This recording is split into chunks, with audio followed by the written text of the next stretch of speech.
Halo, Hai Kak Rifki, selamat sore. halo, sore, apa kabar? Halo, baik-baik, apa kabar, Aku Vina? juga baik, Alhamdulillah. Alhamdulillah, iya. Jadi teman-teman semua, narasumber kita udah ada nih, udah ada Kak Rifki yang bergabung pada hari ini. Saya hai dulu Kak, halo. Halo semuanya, hai guys. Oke, ini udah boleh banyak nih yang bergabung. Ah, ah, Jadi ah. teman-teman semua sedang kita ketahui bahwa live ini adalah salah satu dari rangkaian live dari Before You Turn 25 dan juga pada kesempatan kali ini nih udah masukin hari ketiga kita ada narasumbernya Kak Rifki. Nah sebelumnya kita kenalan dulu kali ya dengan Kak Rifki. Kak Rifki boleh memperkenalkan diri dulu? Boleh. Oke, salam kenal semuanya. Namaku Rifki. Kalau aku ini kebetulan aku jadi dosen di Fakultas Hukum UGM di Departemen Hukum Bisnis. Kalau di kampus karena ya di Jogja jadi mahasiswa aku biasanya manggil aku Mas Rifki gitu. Terus ya aku udah ngajar cukup lama sebenarnya ya. Aku udah ngajar itu pertama kali dari kalau di FH itu dari 2015 waktu itu jadi asisten dulu. Terus habis itu ngajar setahun sebagai asisten sampai 2016. 2016 aku kuliah untuk ngambil S2 di Oxford. Habis itu aku kembali lagi 2017 terus ngajar dari 2017 sampai sekarang. Jadi ya total udah 4 tahunan lah.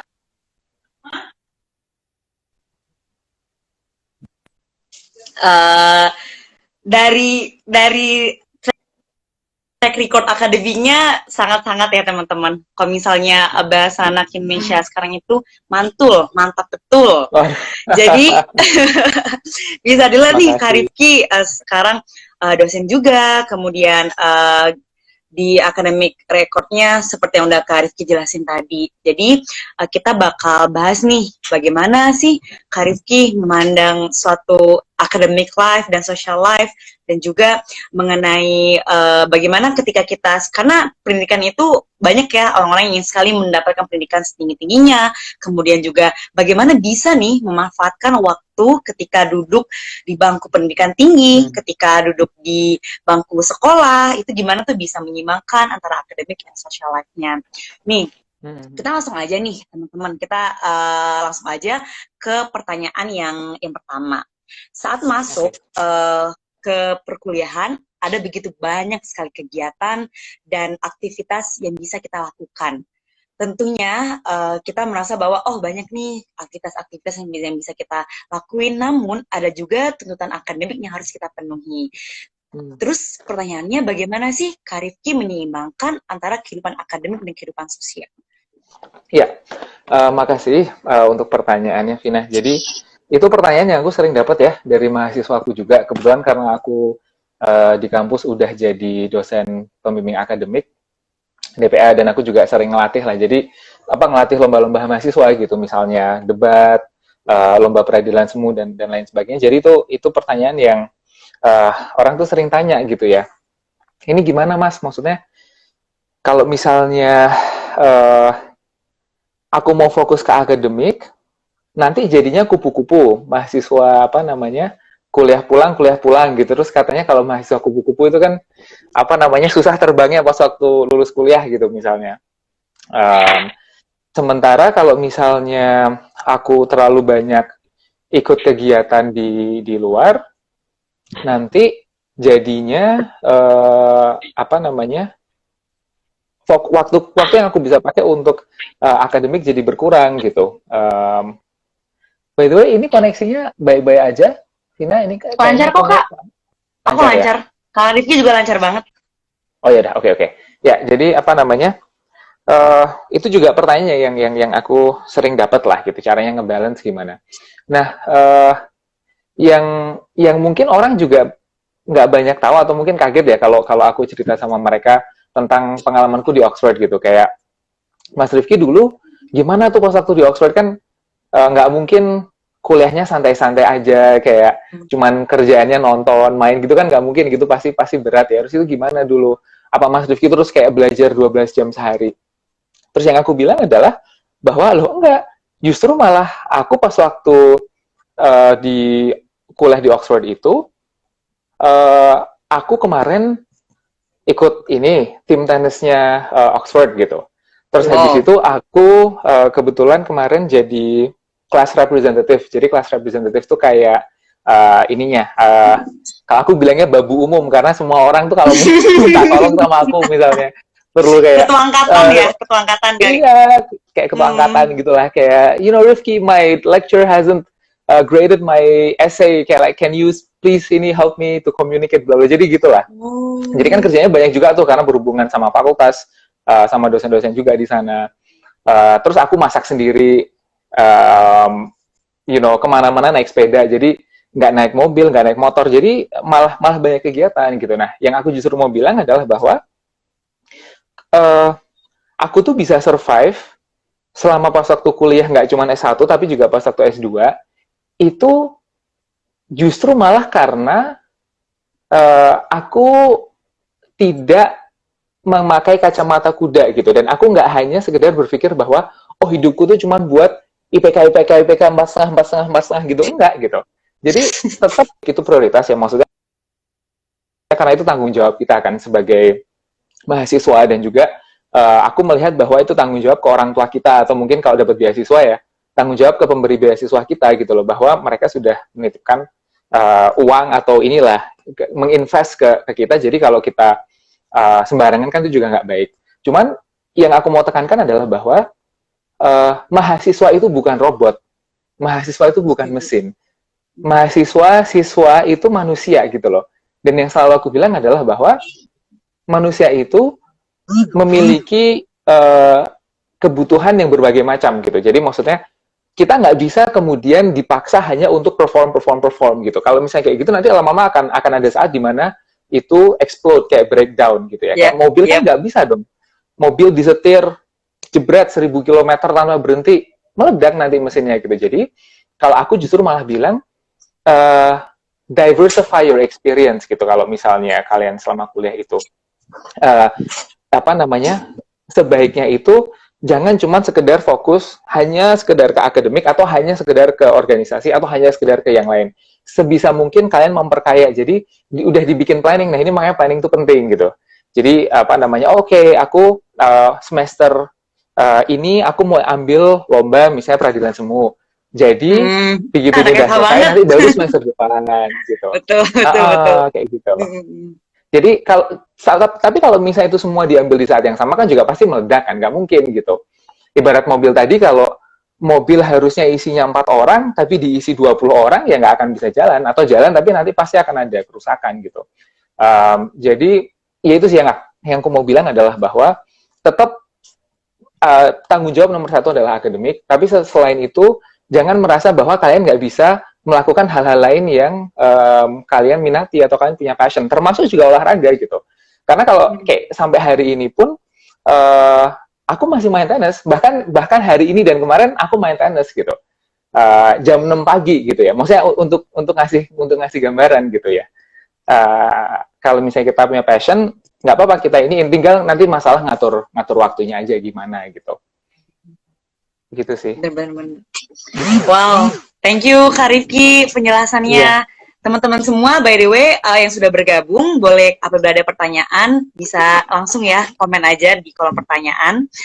Terus nih Kak, kan kalau misalnya nih, kan tadi Kak Rifki ada kehidupan tenisnya lah, akademiknya juga lah, terus Kak Rifki juga udah bilang kita nggak bisa tuh, kita jangan pakai kacamata kuda yang nggak ngelihat kanan kiri, cuma ngeliat lurus ke depan aja. Nah, tapi kalau misalnya ya saat di bangku kuliah, jujur aku juga ngerasa seperti itu, banyak sekali kegiatan yang bisa kita explore. Nah, kalau misalnya Kak Rifki nih mau mengeksplor kegiatan, Kak Rifki lebih senang mengeksplor semuanya, semua kegiatan kayak sports, arts, academic, or semuanya tuh dieksplor. Atau ke satu, aku join ke debate club aja, debate terus, tapi spesifik. Kalau menurut Kak Rifki gimana?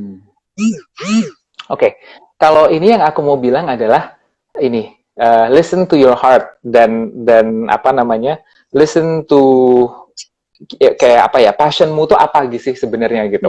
Kamu tuh sebenarnya apa yang membuatmu tuh semangat dan membuatmu tertarik gitu. Kebetulan aku kenapa main tenis karena emang I love it gitu. It's a huge passion for me dari aku masih kecil gitu, dari aku umur 12 tahun, 13 tahun. Tapi kan sebenarnya banyak juga nih olahraga yang lain, misalnya sepak bola, bulu tangkis, dan lain sebagainya. Kenapa aku nggak ngambil itu? Ya karena passionku kebetulan di olahraga gitu.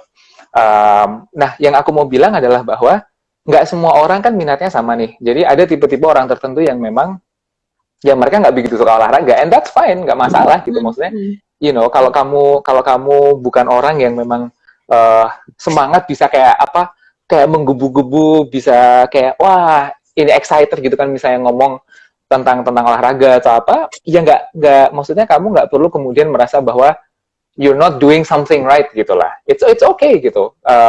Kalau misalnya kamu passionnya di arts atau apa dan kamu passionnya di situ, it's okay. Jadi yang mau aku bilang adalah bahwa berikan ruang dan waktu dan kesempatan untuk dirimu itu mengeksplor yang menjadi passionmu. Bahkan mungkin kalau misalnya itu belum jadi passionmu, tapi kamu udah mulai tertarik gitu misalnya, nggak apa-apa, coba aja gitu. And if you don't feel like kamu nggak ngerasa bahwa itu sejalan, atau kamu ternyata setelah nyoba aku nggak begitu suka nih gitu, ya udah it's okay, kamu nggak perlu lanjutin gitu. Kebetulan karena memang interestku banyak, jadi ya udah aku explore gitu. Kayak apa, yaitu yang selain tenis tadi, misalnya kayak aku ikut lomba debate, terus habis itu aku ikut lomba moot court segala macam. Nah, cuman yang mungkin aku perlu garis bawahi adalah bahwa ini ada saatnya waktu untuk stop gitu. There's a time for you to stop. There's a time yang dimana kamu perlu tahu bahwa oke, ini sudah cukup. Maksudnya kamu udah mendapatkan manfaat yang cukup dari kegiatan itu. Kayak contohnya aku suka dulu pas waktu awal ikut lomba peradilan semu gitu nih. Peradilan semu internasional atau International Moot Court Competition. Nah, setelah 2 tahun aku melakukan itu, aku sudah merasa bahwa oke, yang ingin aku dapatkan dari kegiatan ini sudah aku dapatkan, alhamdulillah gitu. Selama karena aku 4 semester ikut itu terus kan. Nah, bisa nggak aku sebenarnya lanjut terus sampai aku lulus ikut lomba muting terus? Bisa-bisa aja sebenarnya. Tapi waktu kalian menjadi mahasiswa itu adalah waktu yang sangat berharga karena kalian memiliki sesuatu yang itu nggak bisa dibeli dengan uang, which is freedom. Kalian memiliki kebebasan gitu. Jadi kalau misalnya aku terlalu fokus pada moot court waktu itu, aku jadi nggak bisa explore dunia yang lain. Misalnya apa nih? Misalnya exchange. Jadi ada dulu dosenku yang mengencourage aku lah kayak, oke, kamu mungkin di UGM atau di Indonesia udah ngerasa ini ya, kamu udah ngerasa nyaman gitu. Coba sekarang kamu keluar dari comfort zone-mu deh. Kamu lihat bahwa di dunia sana itu masih ada loh orang-orang lain yang juga hebat-hebat gitu loh. Masih ada tempat-tempat lain di mana kamu bisa menimba ilmu yang mungkin itu kamu nggak bisa dapat di Indonesia. Dan kamu bisa challenge dirimu karena tingkat persaingannya lebih tinggi. Terus kamu jadi juga harus belajar hidup mandiri dan lain sebagainya. Nah, akhirnya makanya aku memilih untuk stop. Oke, di semester 4 aku stop.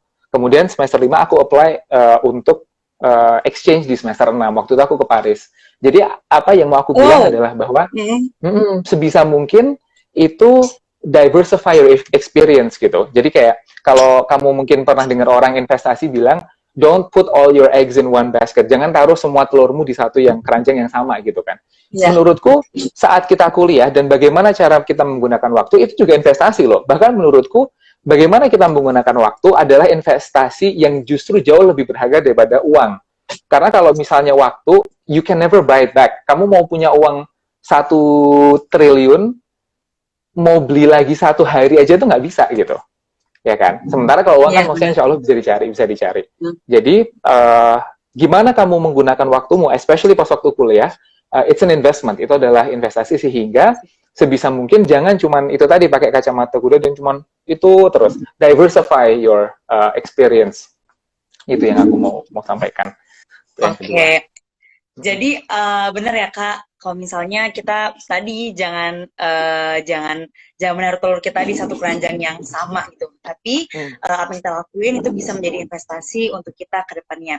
Aku setuju banget dari pendapat Kak Rifki, dan juga nih kan kalau misalnya tuh banyak tuh kegiatannya, bahkan ada tuh ya tagline mahasiswa itu belajar, tidur, kegiatan non akademik. Jadi di antara tiga itu nggak boleh ada tiga-tiganya, itu impossible banget. If we want to choose tiga-tiga ini, karena kalau misalnya kita mau punya waktu tidur, berarti kita cuma bisa milih dua di antara tiga. Kita mau punya waktu tidur dan akademik, berarti di luar akademik kita nggak bisa tuh explore. Atau kita mau punya di luar akademik sama tidur, tapi akademik kita terganggu, akademik kita kemana-mana. Or kita mau akademik dari luar akademik, tapi kita nggak ada waktu tidur tuh. Nah terus gimana nih Kak tips and trick agar belajar kita tuh efektif? Karena kan sering banget ya pelajaran-pelajaran sekarang itu diajarkan ini adalah kita tuh bukan yang penting bukan apa yang kita pelajarin, tapi cara belajar kita gimana. Bagaimana cara belajar kita biar ilmu yang kita pelajari itu nggak hanya sebatas nggak cuma oke, baca buku terus besok mau ujian, tapi kita tetap long life learning gitu. Nah, gimana tuh tips and triknya Kakak dulu belajar efektif, atau dulu tuh Kakak gimana sih cara belajarnya Kak, atau sampai sekarang pasti ya terus belajar itu gimana Kak Rifki? Oke, ini there's a lot to unpack in this question ya. Maksudnya ini pertanyaannya bagus banget karena banyak konsep dan banyak hal yang mungkin menjadi relevan dalam menjawab pertanyaan ini gitu. Mungkin kalau aku bisa breakdown ada dua komponen dari pertanyaan ini. Komponen pertama adalah gimana nih cara ngebalancein antara tiga variabel itu tadi antara bahkan sebenarnya tiga itu belum selesai loh. Tadi kan bilangnya kegiatan ekstrakurikuler, terus habis itu akademik, tidur. Emang nggak mau social life, nggak mau nonton film, makan, ini segala macam ya kan? Ya kan? Jadi nanti kalau misalnya udah kayak aku nih, misalnya aku udah berkeluarga, tambah satu lagi nih, tambah keluarga. Jadi ada kerjaan, ada iya kan? Ada kerjaan, ada hobi, ya kan? Hobi itu kayak ekstrakurikulernya lah. Ada tidur, ya kan? Habis itu ada social life, ada family life. Jadi apa namanya? Yang mau aku bilang adalah bahwa tenang aja, itu nanti akan nambah gitu. Jadi jangan sedih, tiga itu belum selesai. Ini nanti akan, maksudnya semakin teman-teman berkembang sebagai manusia dan semakin tambah berumur, insya Allah hal yang harus teman-teman balance itu akan bertambah gitu. Jadi bukan akan berkurang, tapi insya Allah akan bertambah. Dan it's okay karena memang inilah waktu yang tepat untuk belajar itu gitu. Apa namanya? Ini adalah waktu yang tepat untuk teman-teman mulai belajar gimana juggling. Terus kalau yang kedua tadi kan pertanyaannya tentang cara belajar gitu ya. Gimana sih cara belajar yang efektif? Nah mungkin aku cepat aja jawab pertanyaan yang pertama. Gimana sih Mas? Apakah berarti kita harus nge-sacrifice salah satu di antara di sini? Nah, disinilah aku mau bilang ke teman-teman ada bedanya antara working hard and working smart. You need to do both. Kamu harus tahu gimana caranya work smart, and you also need to know how to work hard. Karena kalau misalnya kamu work hard dan kamu cuman ibaratnya kayak oke nih aku mau belajar hari ini dari jam 6 pagi sampai jam 12 malam, ya itu work hard. Right? Maksudnya kayak kalau kamu belajar dari jam 6 pagi sampai jam 12 malam, that's like what? 18 hours?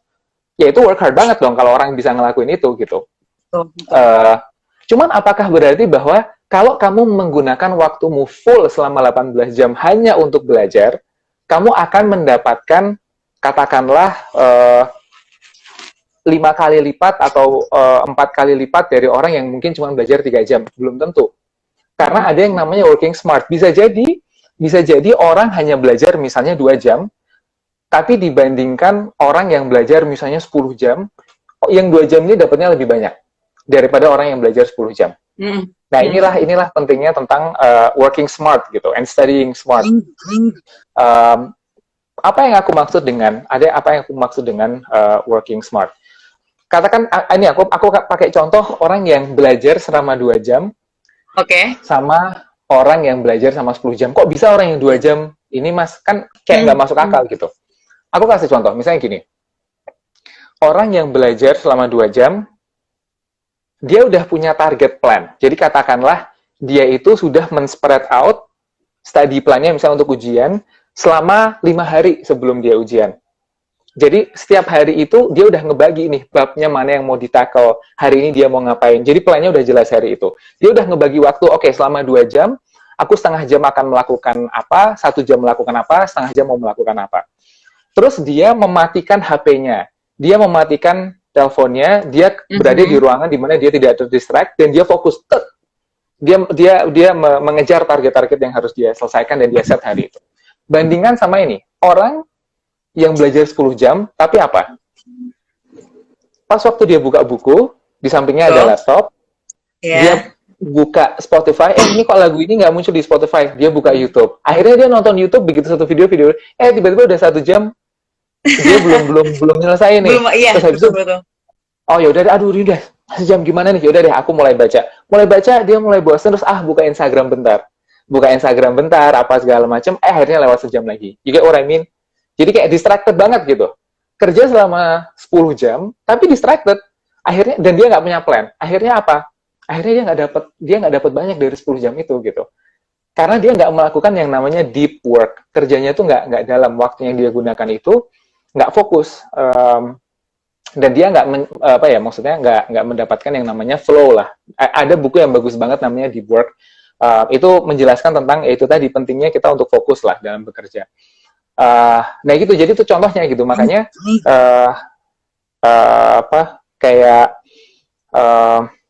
kalau kayak aku gitu, misalnya ada hal yang sangat penting yang aku harus kerjakan, bahkan social media kayak misalnya Instagram, itu aku install gitu. Bahkan ini aku baru install lagi sekarang karena install lagi karena acara ini gitu. Karena kemarin aku ada deadline lah, ada beasiswa yang aku mau apply gitu. Jadi aku uninstall Instagram. Terus ya wes, karena aku tahu, oke, aku harus mengerjakan ini, aku kerja dari jam segini sampai jam segini, aku nggak mau distracted. Gitu. Nah, kalau misalnya pertanyaan yang kedua tentang gimana sih caranya belajar yang baik, ini juga sebenarnya banyak banget yang aku bisa jelasin. Actually, you know what? Ini karena mumpung di kamarku, aku ambilin bukunya ya, biar boleh aku banget, bisa nunjukin boleh banget, Kak. Bentar ya, 1 menit. Oke. Wah. Halo teman-teman semua, selagi menunggu Kak Rifki, mungkin teman-teman bisa tuh bertanya ke Kak Rifki langsung spesifik pertanyaannya, langsung aja ya komen di bagian komentar.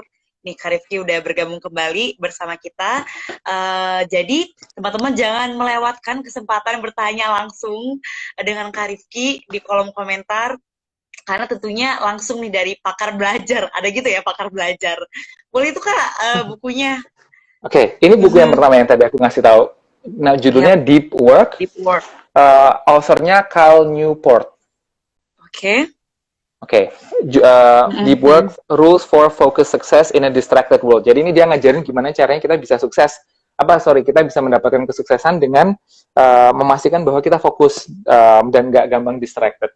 Nah, ini kalau yang tentang caranya belajar, ini nih. Ini buku yang bahkan buku ini adalah buku yang aku pelajari saat aku mempersiapkan ujianku pas S2 kemarin. Jadi bahkan aku nggak tahu tentang ini pas waktu aku dulu belajar S1. Tapi ternyata bahwa metode-metode yang aku gunakan pas S1, ternyata ada juga di buku ini gitu. Jadi terconfirm. Judulnya How We Learn. Authornya namanya Benedict Carey. Benedict Carey. Jadi ini buku ini 200-an halaman. Jadi nggak mungkin aku jelasin semua yang ada di buku itu dalam waktu 5 menit. Iya. Cuman gampangnya cepatnya gini aja deh. Saat kita tuh bilang belajar, sebenarnya tuh apa sih yang kita lakukan? Apa sih yang dilakukan oleh otak kita gitu? Saat kita tuh belajar, khususnya dalam mempersiapkan ujian gitu ya. Ada 3 hal. Ada 3 cognitive process yang terjadi di dalam otak kita saat kita itu belajar dan mempersiapkan untuk sebuah ujian. Jadi, aspek yang pertama namanya comprehension. Comprehension itu artinya adalah otak kita mencoba untuk memahami apa materi yang ada di depan kita gitu. Jadi misalnya kita dikasih reading list sama dosen kita, atau kita dikasih PowerPoint, kita mencoba memahami ini tuh apa sih maksudnya, ya, asas konkordansi gitu apa ya, I'm just saying some random things gitu dari hukum ya. Lex specialis, derogat, lex generalis, ini apa sih artinya? Itu saat kita mencoba memahami, itu namanya comprehension, itu yang pertama. Yang kedua, itu adalah yang namanya retention. Jadi setelah kita bisa memahami suatu konsep, kan kalau kita udah ngerti pas belajar, tapi pas waktu ujian kita tiba-tiba blank, terus lupa, kan nggak bisa jawab pertanyaannya kan? Iya. Ya, jadi kita harus bisa merekam informasi itu atau konsep itu di dalam kepala kita gitu. Jadi itu yang kedua namanya retention. Nah, yang ketiga itu step yang lebih tinggi lagi yaitu application. Jadi application itu setelah kita memahami konsepnya dan kita ingat tentang konsep itu pas waktu ujian, terus misalnya di ujian kamu dapat soal kasus gitu misalnya, yang nggak tahu lah kedokteran atau misalnya Iya, banyak banget tuh. hukum, Apalagi level soal, kuliah pasti kasus studi kasus semua soalnya. studi kasus. Aku rasa semua bidang lah, termasuk politik juga misalnya AS menerapkan tarif gini gini gini, bagaimana mempengaruhi geopolitik itu kan kita harus menganalisis tuh. Nah itu bagaimana cara kita menggunakan suatu konsep untuk menyelesaikan masalah itu namanya application gitu. Jadi tadi ada apa aja? Yang pertama ada comprehensive. Comprehension, memahami.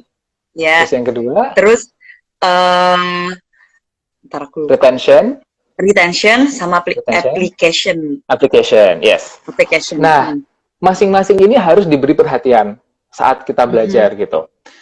Dan ada cara-cara teknik-teknik studying teknik tertentu yang memang secara empirically proven itu efektif dalam membantu 3 proses ini di dalam kepala kita.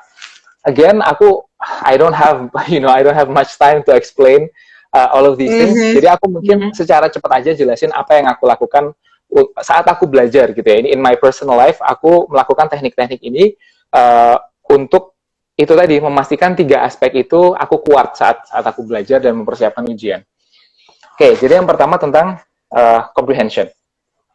Nah, dan by the way, teknik yang aku lakukan itu nyambung gitu. Jadi ini kayak sequence gitulah, bukan satu terus selesai, tapi kayak satu terus kemudian kedua terus ketiga gitu.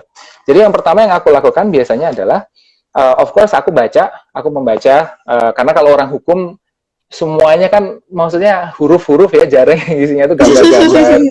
Bagan itu kayak hampir nggak, ya politik aku rasa juga sama ya. Jadi bahan belajarku adalah ya teks, undang-undang lah, buku ini segala macam, jurnal.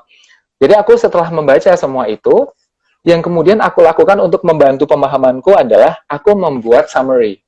Aku membuat ringkasan. Dan ringkasan itu aku bikin biar dia itu tertata seolah-olah kayak ini, daftar isi di dalam buku gitu loh. Jadi kayak, kalau misalnya di dalam buku itu kan, ada bab 1.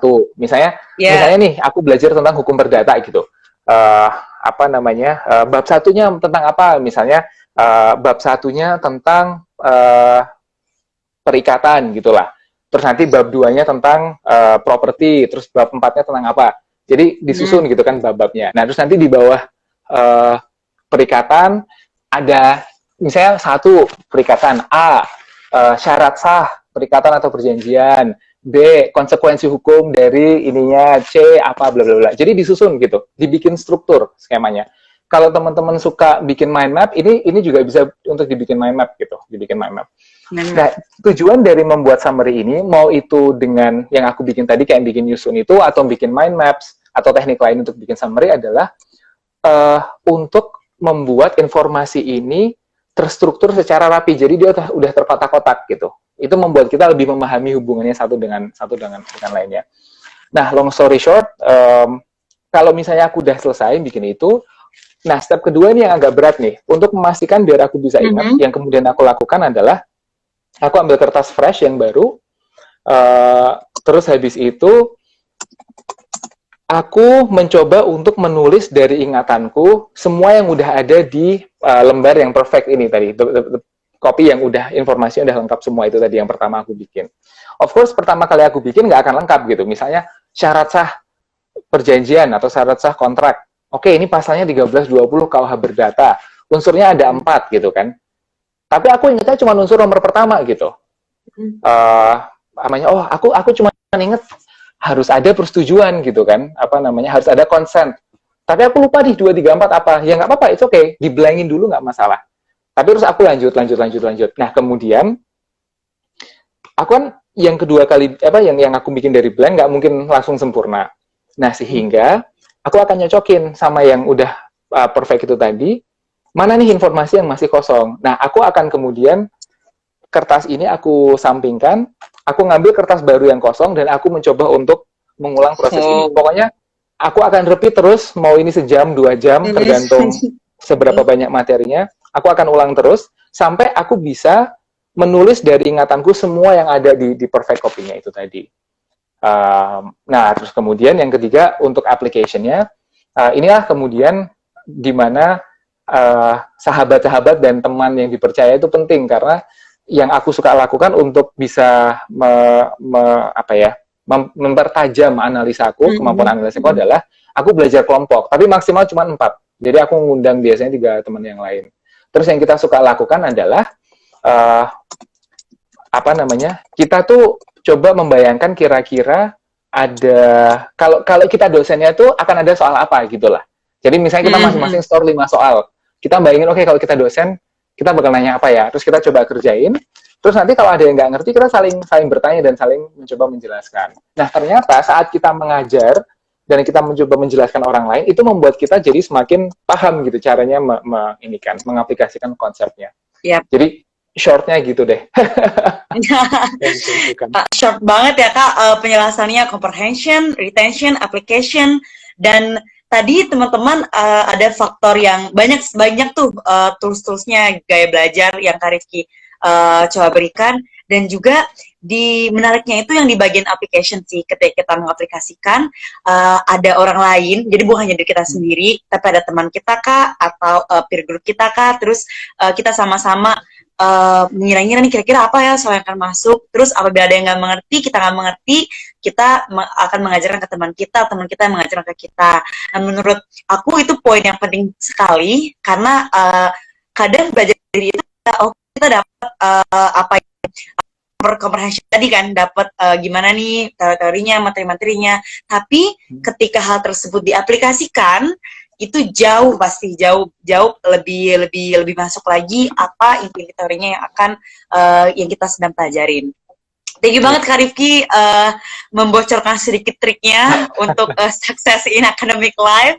Nah ini nih Kak, ada pertanyaan yang menarik banget. Kan misalnya nih Kak Rifki itu udah explore banyak hal,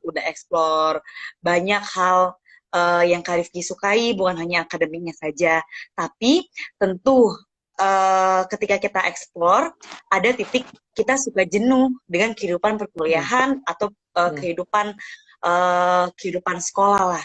Dan semangat belajar tuh kadang hilang aja, kayak disepir, kayak aduh ini udah susah-susah nih, mau masuk sini, terus tiba-tiba ketika lagi burn out banget tuh, aduh ini nggak bisa, saya tuh ingin belajar, mau banget, hilang aja gitu motivasinya. Atau bahasa gaulnya tuh demotivation. Jadi anak-anak sekarang itu suka kayak aduh gue lagi demot nih, kayaknya nggak bisa deh belajar, atau iya demot banget parah gitu. Nah kalau gitu kan itu yang membuat kita menjadi seorang manusia ya Kak, tentunya, of course, obviously, karena kita bukan robot. Kak Rifki udah bilang tadi kita bukan robot.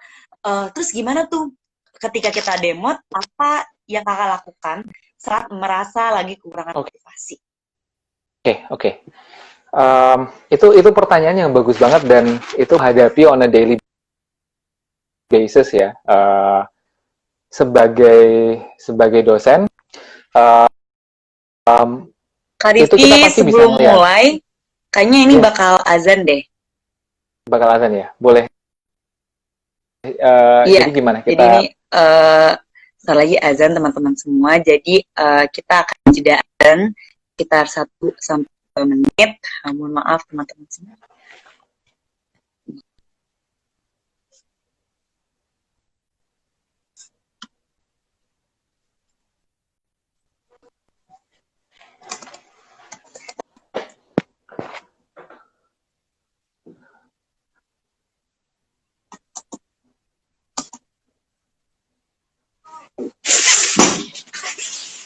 Jadi gimana Vina? Kita tunggu dulu azannya atau mau azan gitu sih, tapi ini azannya belum mulai. Boleh lanjut aja Kak? Atau gini aja Vina, nanti kalau udah kedengar azannya, Kalau di Jogja, kan aku di Jogja nih, di Jogja udah dari tadi gitu. Kalau misalnya di rumahmu nanti udah mau mulai, maksudnya begitu udah kedengeran, aku langsung stop aja, nggak masalah. Ini dengeran. Udah ya? Oke. Udah.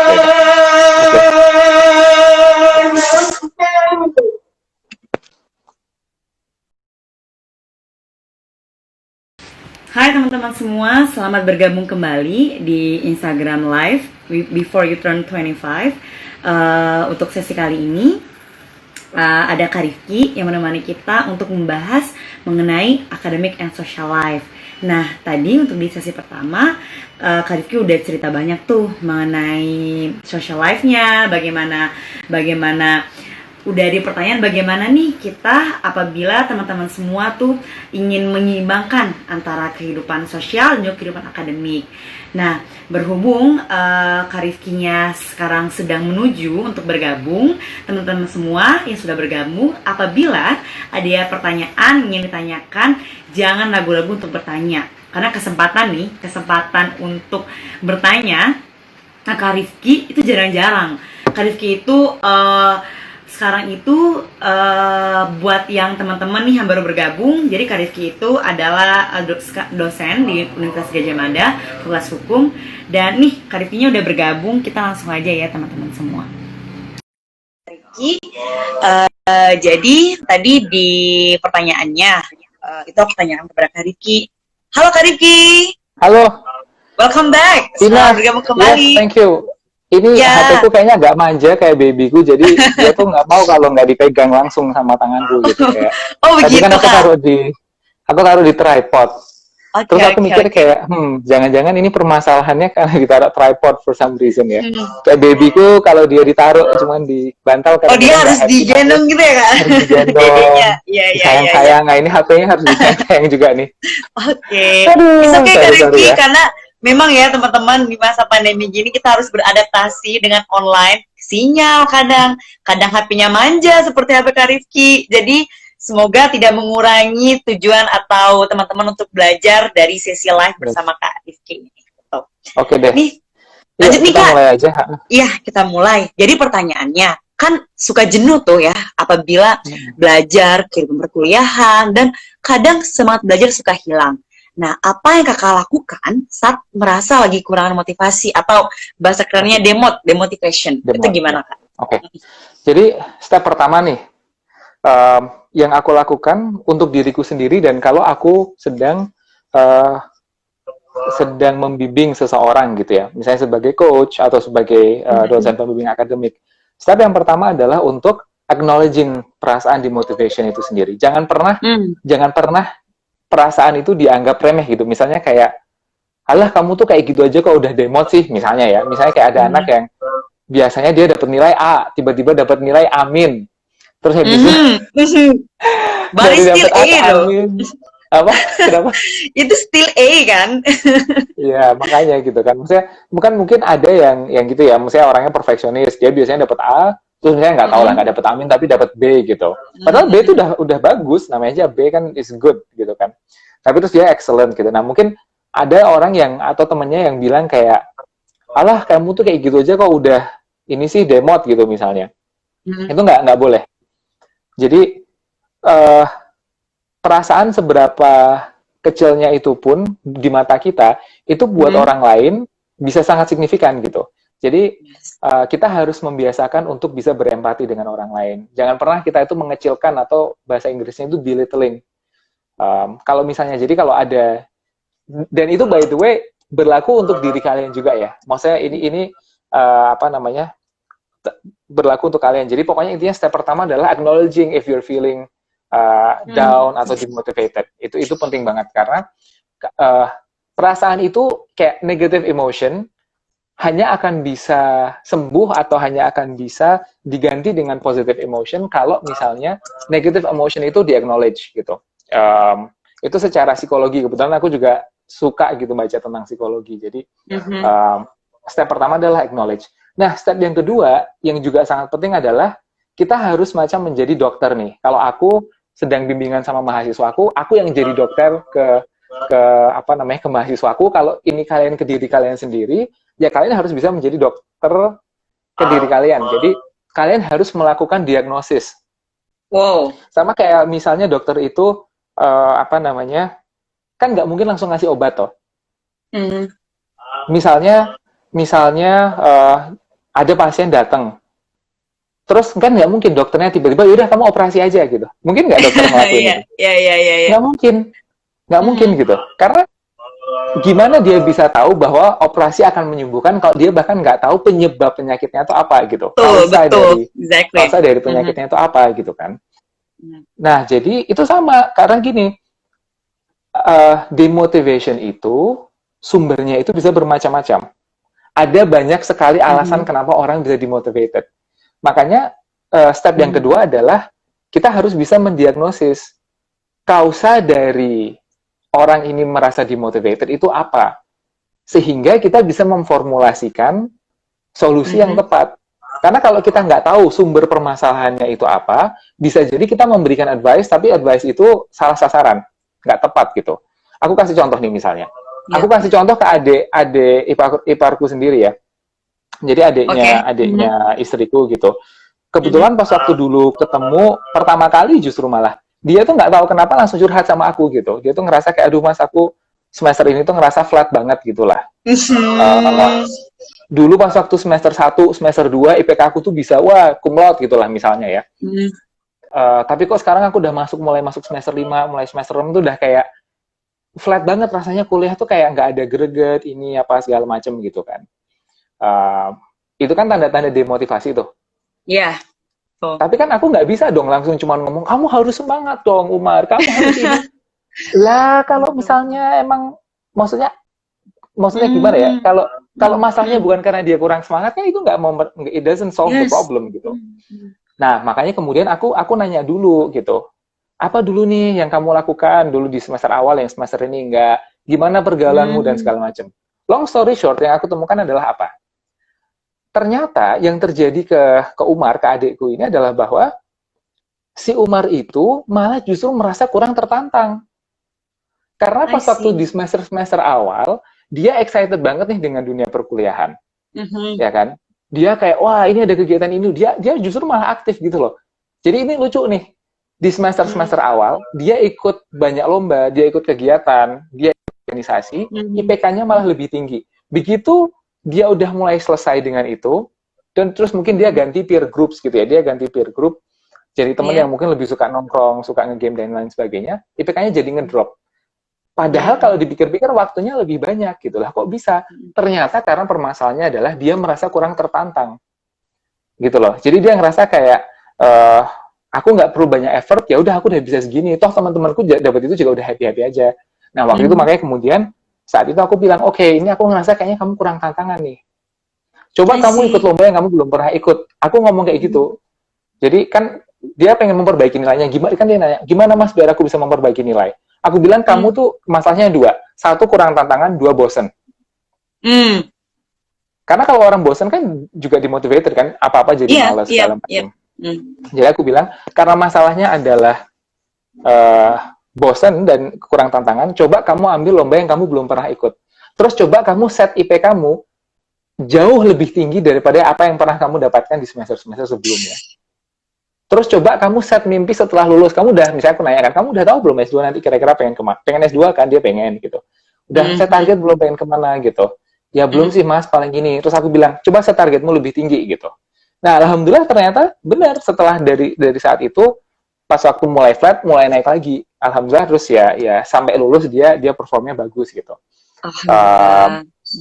Jadi itu contoh real gitulah, case study real di mana itu penting untuk kita mendiagnosa sebenarnya permasalahan demotivasinya apa. Jadi setelah kita tahu sumbernya apa, step ketiga adalah yaitu kira-kira mencari solusi yang bisa menyelesaikan sumber permasalahan. Kalau sumber permasalahannya bukan kurang tantangan atau justru malah karena kebanyakan kegiatan, misalnya karena kurang tidur dan lain sebagainya, nah itu justru malah solusinya adalah kamu harus ada kegiatan yang dilepas. Gitu. Karena kayak itu tadi, sumber demotivasi itu macam-macam. Sumber demotivasi bisa terlalu banyak loadnya bebannya terlalu tinggi sehingga kamu burn out, ya kan? Energimu habis. Bisa juga demotivated karena kamu nggak ada target gitu, dan apa ya, flat aja gitu. Jadi apa namanya, kamu kurang tertantang. Jadi itu, dan banyak lah sumber-sumber lain, misalnya kayak ada mahasiswaku yang apalah, misalnya habis putus yang kayak gitu-gitu lah. Jadi macam-macam gitu, kayak kalau habis putus patah hati ya cari pacar baru yang nggak tahu lah. Ya bener Kak, ini sangat relevan sekali teman-teman semua. Betul yang Kak Rifki bilangnya, banyak alasan demo tadi ya Kak, alasan untuk demotivation. Setuju. Jadi harus dicari sumber permasalahannya. Ya, jadi dari contoh yang klarifikasi tadi, ada kiparnya, terus ada demo, terus challenge nih, ternyata butuh tantangan. Jadi kita benar banget, kita harus ketahui dulu sumber permasalahannya apa, kemudian kita kenalin, kita tipenya seperti apa kita butuh tantangan, maka kita bagaimana bisa mencoba, mungkin bisa coba hal baru, atau yang pasti kita ketika merasa demotivation, itu kita harus kenali diri sendiri dan tahu jadi dokter untuk diri sendiri, jadi dokter biar didiagnosis untuk diri sendiri. Nih, jadi Kak Rifki sekarang itu sudah memasuki sesi Q&A. Jadi kita akan bacain pertanyaan dari teman-teman yang udah bertanya di komentar section. Dari tadi yang nontonin live-nya. Itu mungkin pertanyaan pertama, aku langsung akan bacain, dan juga teman-teman apabila ingin bertanya langsung ya, tanyakan aja kolom komentar, karena ini waktunya begitu singkat sekali, padahal banyak, tadi udah 1 jam tuh banyak banget ilmu yang didapat dari Kak Rifki. Yang pertama nih, pertanyaannya, what are the tips and tricks for us to teach muting to our new students? I find it really difficult to teach them. Pernah semangat belajar. Jadi ini pertanyaan dari sisi Kak Rifki sebagai seorang pengajar gitu. Dan mungkin juga bisa kita lihat bagaimana tips and trick, bahwa misalnya kita juga ketika, kan kita tuh belajar nih academic life-nya, tapi di luar academic life itu kadang kita juga punya tuntutan untuk belajar, untuk mengajarkan teman kita, atau mengajarkan yang lain. Kalau ini special he asked about gimana kalau misalnya ada murid yang it found really difficult untuk mengajari mereka. Gimana tuh Kak? Jadi by the way, muting itu adalah istilah dalam ini ya, apa namanya, dalam law school, dalam anak-anak yang lagi kuliah di Fakultas Hukum. Jadi muting itu intinya adalah kegiatan yang namanya lomba peradilan semu gitu. Jadi it's a specific term lah buat anak-anak hukum. Jadi mungkin kalau ini Vina kurang familiar gitu. Iya, tapi intinya ya lomba muting itu adalah kayak intinya lomba kayak mirip kayak debat gitulah, tapi itu dalam konteks kita sebagai beracara sebagai lawyer gitu. Nah anyway, pertanyaannya kan gimana caranya kita bisa bikin ini kan, mengajari muting dan juga bikin junior itu bisa semangat untuk ini. Ya sebenarnya pertanyaan ini relevan nggak cuma untuk muting sebenarnya gitu. Pertanyaan ini relevan juga misalnya kalau Vina gitu di HI pasti tahu yang namanya MUN kan, Model United Nations. Atau misalnya debate atau apapun lah, kalau misalnya anak di FEB di bisnis mungkin kayak business case competition gitulah. Kalau anak IT ya hackathon. Pokoknya ini semua kegiatan lomba sebenarnya bisa masuk ke pertanyaan ini gitu. Intinya gimana kita bisa bikin junior untuk bisa semangat mengikuti lomba gitu kan. Nah, jawabanku simpel sebenarnya. Ada seorang penulis namanya Simon Sinek, itu dia bagus banget. Dia adalah seseorang yang sering menulis tentang leadership. Banyak juga videonya di YouTube.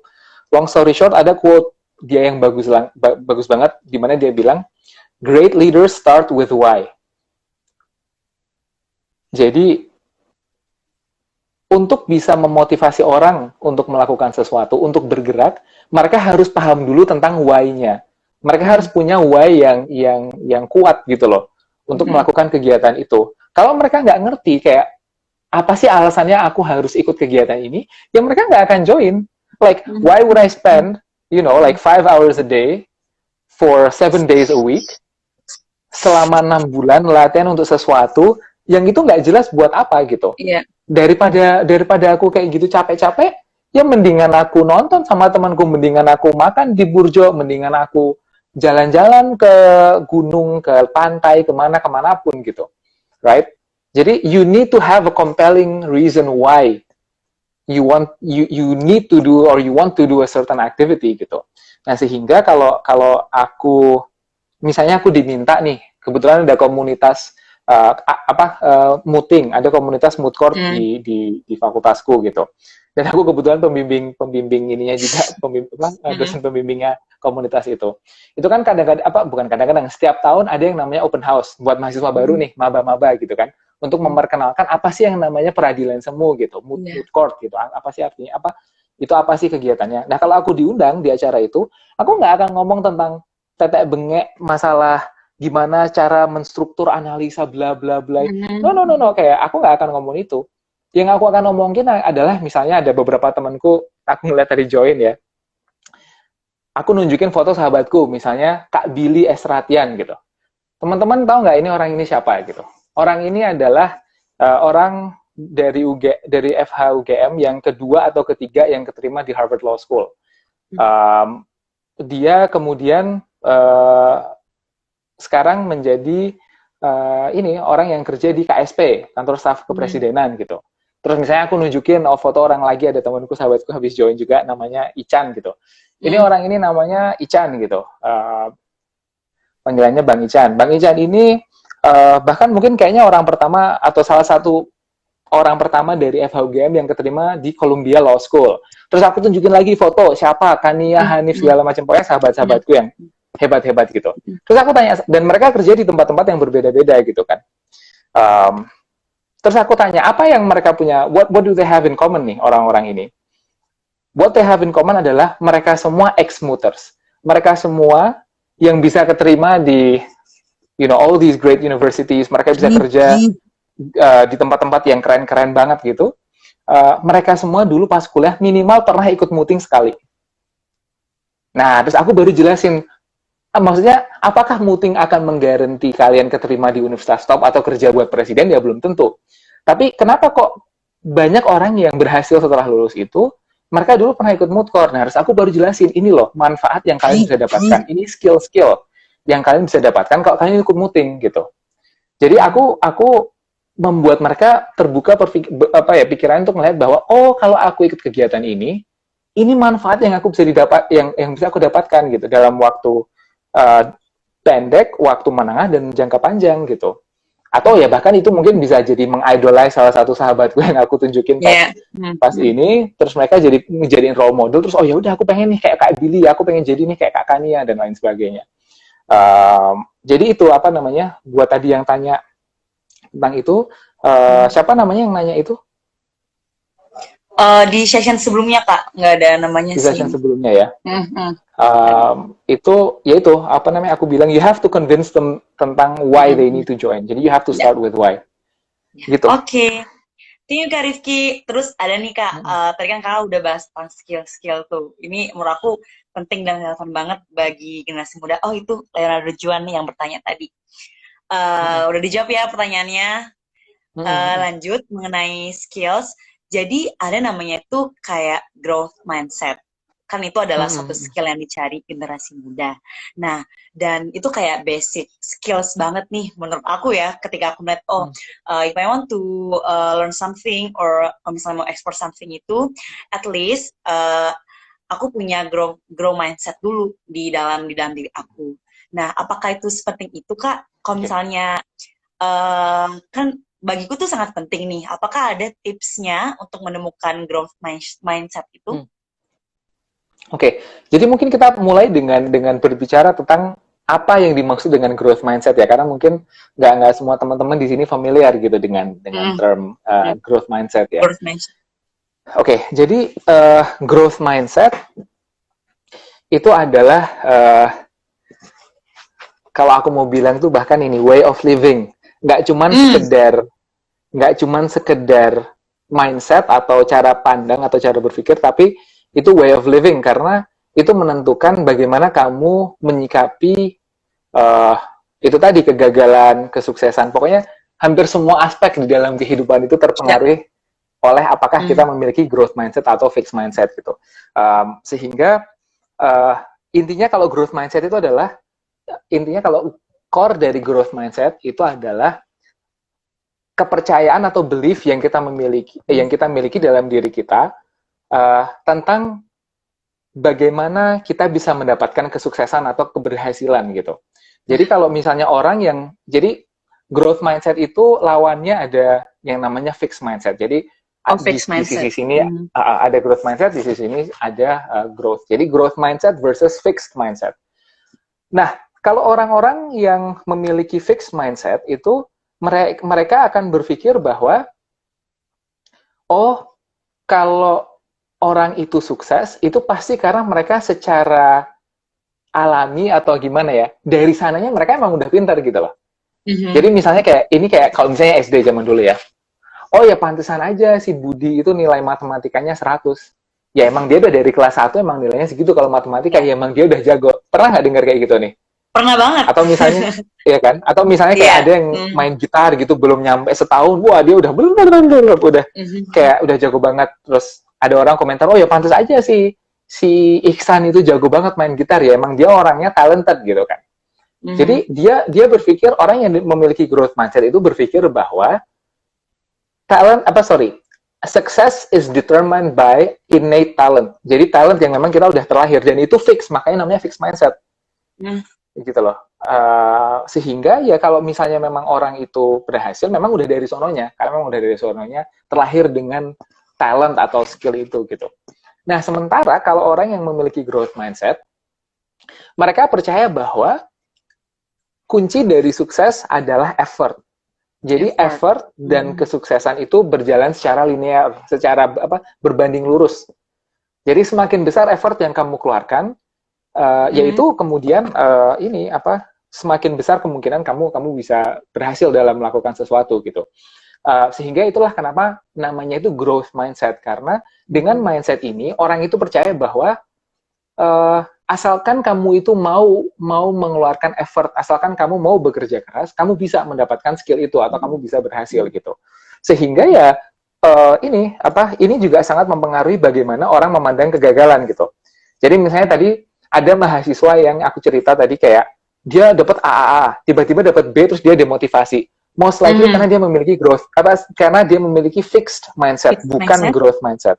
Karena begitu dia nilainya turun, dia merasa bahwa self-worth-nya itu, waduh berarti aku sebenarnya nggak pinter-pinter amat, karena ternyata aku dapat B gitu loh.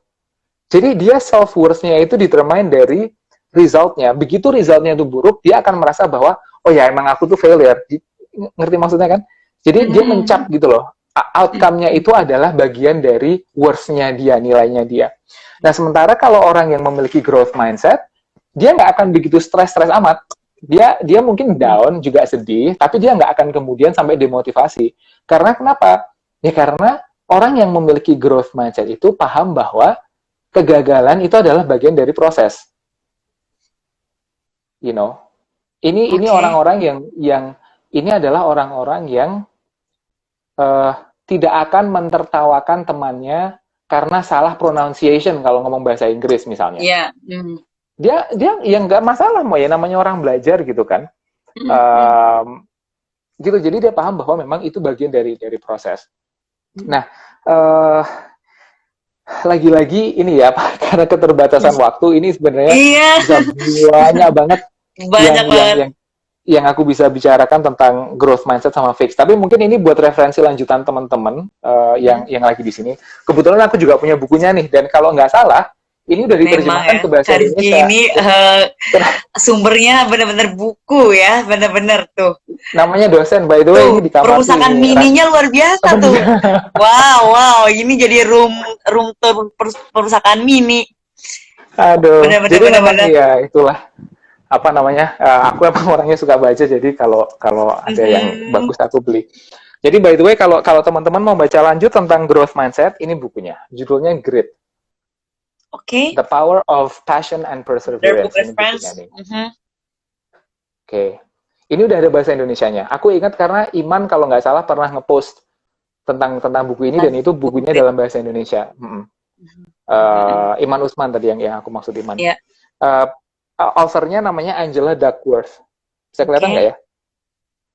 Angela Duckworth. Terlihat, ya. Dah, ya terlihat Kak. Nah, oke, cool. Dia punya TED Talk yang keren banget, dan itu cuman kayak 5 menit gitu.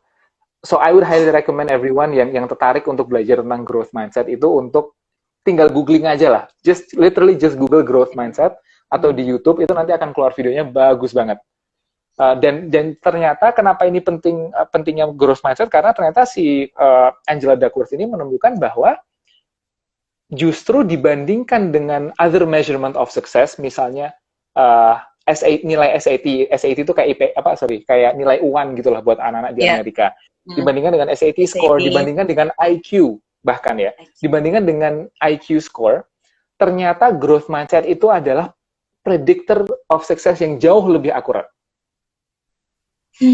Jadi belum tentu orang yang IQ-nya tinggi itu kemudian akan sukses gitu. Tetapi kalau orang memiliki growth mindset yang tinggi, kemungkinan dia akan berhasil itu jauh lebih tinggi ternyata. Gitu. Jadi apa namanya ya? Kalau misalnya kemudian ditanya gimana caranya Mas tipsnya untuk bisa kita memupuk growth mindset gitu ya. Tips yang pertama adalah cari videonya, nonton videonya. Kalau udah nonton videonya, cari bukunya, beli bukunya, baca bukunya. Iya. Karena kalau kita belum paham tentang ininya itu susah, dan itu tadi aku nggak bisa jelasin secara detail dalam waktu 2 menit 3 menit, sehingga ya itu kalau teman-teman tertarik and you should be interested ya itu tadi ya, itu watch the video and buy the book, karena itu honestly is going to change your life. It changed my life sebagai pendidik dan sebagai ini juga akademisi gitu. Okay. Thank you Kak Rifki. Mungkin ini nih ada pertanyaan kayaknya mungkin pertanyaan terakhir ya dari followers karena mengingat waktu juga. Ini ada pertanyaannya. Apa sih pengalaman kakak yang paling berkesan pas kakak berkuliah di UGM juga Oxford gitu? Terus pengalaman apakah yang paling berkesan? Iya. Dan apakah kakak juga punya mentor? Penting nggak sih punya mentor pas kita kuliah dan organisasi? Oke. Itu pertanyaannya sebenarnya bisa dibagi jadi 3 berarti ya. Yang pertama pengalaman paling berkesan, yang kedua tentang apa tuh?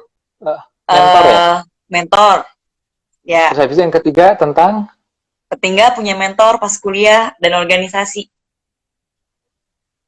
Oke. Itu berarti cuma 2 ya? Cuma pengalaman berkesan sama mentor berarti ya? Iya. Oke. Pengalaman paling berkesan. Banyak banget ya kalau. Banyak banget ya. Karena lama kan, maksudnya kuliah 4 tahun gitu, terus di Oxford setahun, jadi ini. Cuman mungkin kalau misalnya yang di UGM, pengalaman paling berkesan itu pas waktu sebentar apa ya? Karena banyak banget nih. Banyak banget yang berkesan. Yang bisa diinin. Yang bisa di-share ya Kak? Yang bisa di-share, iya. Cuman, mana yang aku ambil ya? Ya kalau di UGM,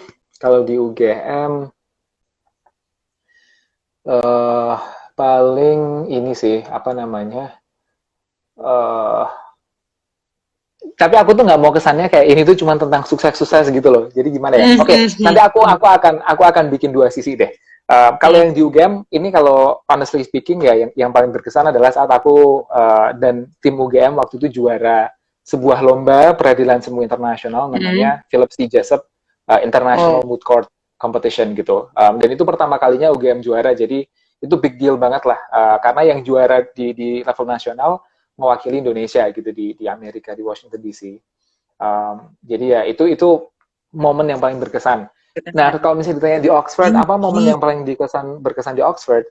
Nah, momen yang paling berkesan di Oxford buat aku adalah pas waktu aku graduate dari Oxford gitu. Karena pada saat aku graduate itu, aku melunasi hutangku ke orang tuaku. Lah kok bisa, maksudnya gimana Mas? Emang Mas Rifki punya hutang apa gitu kan? Hutang apa yang Mas Rifki miliki gitu, kayak obviously hutang yang pertama adalah hidupku, karena aku nggak akan di sini kalau nggak ada orang tuaku ya. Cuman selain dari itu, yang aku maksudkan adalah karena aku pernah membuat, khususnya ibuku, aku pernah membuat ibuku menangis karena aku gagal ujian nasional. Nah ini mungkin shock nih teman-teman. Makanya aku tadi mau bilang, aku nggak pengen kesannya bahwa ini tuh cuman kayak Mas Rifki itu sukses-sukses hidupnya tuh mulus-mulus aja. No, sama sekali enggak. Aku justru ya itu tadi, maksudnya mungkin teman-teman di sini banyak yang pas waktu masuk kuliah atau akan masuk kuliah itu jauh lebih baik situasinya dari aku, karena aku dulu sempat gagal. Aku frankly speaking aja gitu, aku share sama teman-teman. Pas waktu aku dulu UAN, matematika aku dapat nilai 25 gitu. Jadi nggak lulus. Cuman kemudian aja ada keajaiban yang terjadi di mana pas aku gagal itu ada yang namanya UAN ulangan. Jadi aku memiliki kesempatan kedua lah untuk memperbaiki nilaiku. Dan alhamdulillah akhirnya ya yang kedua kalinya lulus. Jadi kan kebangetan kalau enggak ya. Cuman intinya gitu lah, kayak ibuku tuh pernah sedih banget sampai nangis. Waktu itu ya itu karena guruku datang ngasih tahu bahwa aku nggak lulus UAN gitu. Pasti khawatir kan namanya orang tua, kayak ini anakku mau jadi apa gitu, kayak apa yang akan terjadi ke masa depannya dia sempat nggak lulus ya. Jadi ibuku sedih banget waktu itu. Dan makanya justru malah inilah kenapa pentingnya growth mindset. Kalau aku memiliki fixed mindset, aku pada saat itu pasti akan berpikir bahwa I'm a loser gitu. Aku ini failure. Aku kayak lulus SMA aja tuh nggak bisa, gimana mau berhasil gitu, kayak SMA aja nggak lulus gitu kan, dan aku depres segala macem. Tapi alhamdulillah untungnya nggak gitu, aku memiliki ini yang bagus. Jadi apa ya, maksudnya orang tua aku juga mendidikku dengan growth mindset, walaupun mereka nggak menamainya growth mindset sebenarnya. Tapi itu karena setelah itu aku bangkit lagi, dan pokoknya aku berjanji ke diriku sendiri bahwa entah gimana caranya aku harus menebus air mata yang telah diinikan oleh ibuku karena kegagalanku, dengan cara aku pengen bikin ibuku, kalau kemarin itu nangis karena saking sedihnya karena kegagalanku, aku pengen bikin ibuku saking terharunya dengan apa yang keberhasilan yang aku bisa lakukan, sehingga beliau tuh bisa bangga sama aku gitu loh, dan beliau nggak ngerasa bahwa anaknya itu nanti masa depannya akan hancur atau gimana gitu lah. Nah, ini nyambung juga tentang ke why-ku. Kenapa aku bisa mati-matian pas waktu aku kuliah, pas waktu aku ya S1, S2, mati-matian berjuang untuk bisa perform dan nggak sembarangan, nggak sembrono kalau bahasa Jawanya. Nggak sembrono dalam kuliah itu, karena why-ku tuh kuat banget. Why-ku adalah aku harus menebus nih hutang air mata yang aku miliki ke ibuku, dengan membuat beliau sangat bangga dengan aku sampai beliau tuh terharu gitu. Nah akhirnya itu momen itu terbalas, momen itu terjadi pas waktu aku lulus dari Oxford, dan bahkan ada bonus karena bahkan bapakku aja juga sampai ikut terharu gitu ya. Tapi jangan bilang beliau nih, karena beliau kayak tough guy gitu. Tapi ya gitulah maksudnya. Bahkan sampai bapakku juga terharu gitu, aku bisa lulus dari Oxford. Jadi itu momen yang paling berkesan lah waktu itu aku pas di sana. Gitu. Kalau cepat lagi tentang ini ya, apa tadi tentang mentor? Mentor, ya. Waktu kuliah, apa punya mentor, dan penting nggak sih punya mentor ketika kuliah maupun di organisasi? Ya. Ini lagi-lagi aku mau ngasih referensi nih ke teman-teman gitu. Buat yang belum tahu Jack Ma siapa, nanti tolong cari Jack Ma itu siapa habis ini. Tapi aku yakin teman-teman pasti rata-rata udah ngerti. Nah, Jack Ma itu pernah jelasin kalau nggak salah di World Economic Forum tentang ini tentang apa aja sih goal seseorang di dekade-dekade tertentu dalam hidupnya. Jadi gini misalnya, anak dari umur 10 tahun sampai 20 tahun, dia tuh goalnya ngapain aja sih? Apa yang harus dia kejar gitu. Terus nanti orang dari umur 20 ke 30, apa yang harus dia kejar? 30 sampai 40, apa yang dia kejar? Nanti teman-teman bisa cari lah, tinggal googling aja Jack Ma, terus misalnya life purpose atau goals, yang kayak gitu-gitu lah, googling di YouTube nanti ketemu videonya. Nah, salah satu hal yang dia bilang, yang Jack Ma bilang adalah, especially buat orang-orang yang berumur 20 tahun sampai umur 30 tahun. Hal pertama yang harus dicari itu, dia bilang surprisingly bukan tentang seberapa prestigious kerjaanmu, bukan tentang gajimu besarnya berapa, tapi number one apa? Cari mentor yang bagus. Find a good boss, find a good mentor, because that will change your life. beneran deh, kayak aku nggak akan bisa sampai di titik ini kalau bukan karena jasa dari guru-guruku dan uh, bimbingan dari para mentor yang aku punya gitu dalam hidupku. Alhamdulillah aku dari zaman kuliah udah aware tentang pentingnya mentor ini gitu ya. Termasuk ya karena dari orang tuaku juga. Jadi apa namanya? Aku bisa bilang bahwa itu goals yang harus kalian cari, dan itu tadi cari, it's very important to find a good mentor gitu.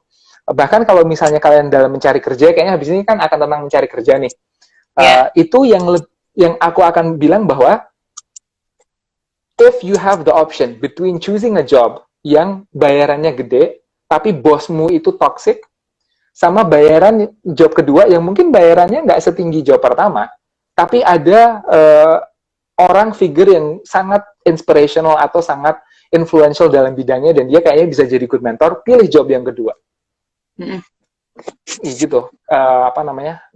Karena dengan kamu, terus kan bisa ditanya, nah why-nya nih, kenapa sih, why is it so important to have a good mentor sih Mas Rifki gitu? Gampangnya gini, saat kamu memiliki mentor, itu kayak, kalian pernah nonton Avatar nggak sih? Avatar Aang gitu loh. Iya. Tahu kan? Aku anaknya suka nonton kartun dan anime by the way. Jadi kayak apa namanya? Sebenarnya aku wibu juga gitu sedikit-sedikit kalau ini biar nggak stres. Jadi Avatar kan pasti most of you tahu Avatar. Tahu Avatar kan? Nah, ya 4 elemen itu. Sebelum ada Avatar Aang, itu kan ada Avatar-Avatar yang lain. Iya. Ya kan? Pernah nggak dia di situasi di mana Avatar Aang itu kayak bingung, dia bahkan hampir mati waktu ngelawan Ozai atau siapa gitu. Terus aku tuh pengen menginikan dunia tapi aku nggak pengen bunuh si Ozai ini, gimana caranya gitu kan. Nah terus apa yang bisa membuat dia kemudian mengachieve Avatar state yang terus kayak ada dikelilingi oleh batu-batu dan api-api dan air-air itu kan ingat kan ada gitu. Itu karena dia ngetap ke subconsciousnya dan dia berkomunikasi dengan avatar-avatar yang sebelumnya kan. Betul iya. Kayak arwah-arwah Avatar sebelumnya. Kayak arwah-arwah sebelumnya kan. Nah, itulah exactly the role that mentors play. Jadi kita semua bisa sebenarnya seperti Avatar Aang.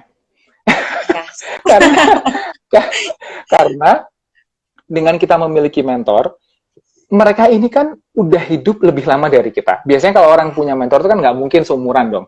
Kalau namanya mentor pasti lebih tua gitu loh dari kita gitu. Nah, mereka yang udah hidup lebih tua ini pasti memiliki pengalaman hidup yang lebih kaya, sehingga apa? Most likely problem yang kamu sedang alami, mereka tuh dulu juga udah pernah alami gitu loh. Most likely mereka dulu juga udah pernah galau karena demotivated, mereka udah pernah galau karena susah nyari kerjaan, mereka galau karena ditolak sama orang, mereka tembak, ya gitu-gitulah. Maksudnya kayak apa? Mereka udah punya pengalaman hidup yang sangat kaya, sehingga apa? Kamu tanpa harus hidup selama beliau-beliau itu, kamu bisa ngetap ke yang namanya ini tacit knowledge. Jadi tacit knowledge adalah pengetahuan yang didapatkan bukan dari buku, tetapi dari pengalaman hidup gitu. Jadi kamu makanya itu bayangin, kamu dengan umur 20 tahun, tetapi tacit knowledge-mu itu kamu dapatkan dari orang yang udah umur 40 atau 30 tahun. Dan itu membuat kamu semakin wise dan semakin mature sebagai seseorang. Jadi itu sih analogiku, kayak kalau mau jadi kayak Aang, carilah mentor. Karena Aang pun tuh juga punya mentor dan mentornya banyak-banyak gitu. Avatar yang sebelumnya. Benar sekali. Wow. Banyak banget nih pelajaran-pelajaran yang bisa diambil dari Kak Rifki tadi, teman-teman semua. Dengan segala pencapaian Kak Rifki, dengan segala naik turunnya, aku mau kirim teman-teman dari Before You Turn 25 mengucapkan terima kasih atas kerendahan hati Kak Rifki untuk berbagi. Tadi ceritanya banyak, dari cerita sukses sampai cerita kayak bisa di titik yang menjadi big why dari Kak Rifki. Tentunya Kak Rifki untuk sharing session ini banyak sekali hal yang bisa kita ambil, dan sekarang waktunya sayang banget nih, waktunya terbatas karena setelah ini bakal ada lagi live-live yang lain, yaitu Succeeding in Your First Job by Kak Priscilla Anais, jam 5 Jakarta Times and 8 PM in Sydney Times. Nah, untuk teman-teman semua, terima kasih yang telah bergabung dalam live kita pada hari ini. semoga jangan lupa apabila teman-teman merasa, oh ini banyak sekali informasi yang kita bisa didapatkan dari ketika menonton live session ini, disebarluaskan nih informasi live-nya. Dan untuk Kak Rifki, semangat menempuh pendidikannya bersama dedenya dan juga kakak istri Kak Rifki. Semoga terus long life journey, belajar, terus belajar, dan tentunya nanti banyaklah hal-hal atau kontribusi Kak Rifki yang bisa kita nikmati atau kita tunggu untuk kita kedepannya. Thank you so much Kak Rifki dan semua teman-teman yang bergabung. Yes. Bye. Okay. Thank you. Bye-bye.